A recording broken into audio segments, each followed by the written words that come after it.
বিসমিল্লাহির রহমানির রহিম। পবিত্র মাহে রমাজান চলছে, যা আল্লাহ পাকের পক্ষ হতে অফুরন্ত রহমত, মাগফিরাত ও জাহান্নাম থেকে মুক্তির মাস।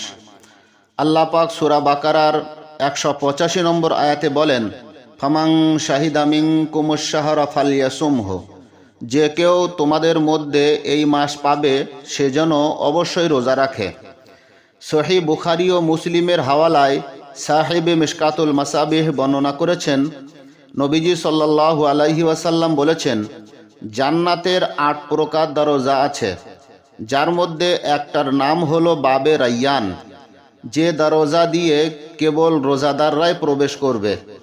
বুখারী মুসলিমের অন্য বর্ণনায় আছে, যে ব্যক্তি রমজান মাসে ঈমান অবস্থায় সওয়াবের আশা রেখে রোজা রাখে ও তারাবির নামাজ আদায় করে, তো তার পূর্বের সমস্ত গুনাহকে ক্ষমা করে দেওয়া হয়। সুবহানাল্লাহ। বাইহাকি শরীফের রিওয়ায়েতে এসেছে, নবীজি সাল্লাল্লাহু আলাইহি ওয়াসাল্লাম বলেছেন, হাসরের মাঠে রোজা তার রোজাদারদের উদ্দেশ্যে মাগফিরাতের জন্য সুপারিশ করবে।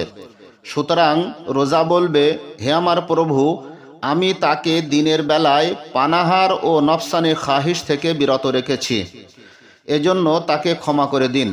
সুতরাং তার সুপারিশ কবুল করা হবে। বাইহাকি শরীফের অন্য এক বর্ণনায় আছে, রমজান মাসে একটা নফল ইবাদত করলে একটা ফরজের সমতুল্য সওয়াব পাওয়া যায়, আর একটা ফরজ ইবাদত করলে 70টা ফরজের সমতুল্য সওয়াব পাওয়া যায়। সুবহানাল্লাহ। আল্লাহ পাক কত বড় দয়াবান। তবে মনে রাখতে হবে, পবিত্র রমজানের এ সমস্ত ফজিলাত অর্জন করার জন্য কয়েকটা শর্ত আছে। যেমন, প্রথম নম্বর শর্ত হলো সাহারি এবং ইফতার সম্পূর্ণ হালাল ও বৈধ খাদ্য দ্বারা হওয়া বাধ্যতামূলক।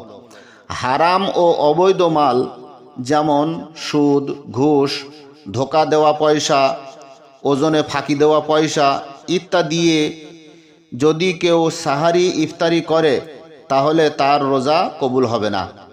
নম্বর 2, রোজা অবস্থায় মিথ্যা কথা বলা, ধোকা দেওয়া, পরচর্চা, পরনিন্দা করা, গালিগালাজ, অনর্থক কথা, ঝগড়া বিবাদ থেকে সম্পূর্ণ দূরে থাকতে হবে।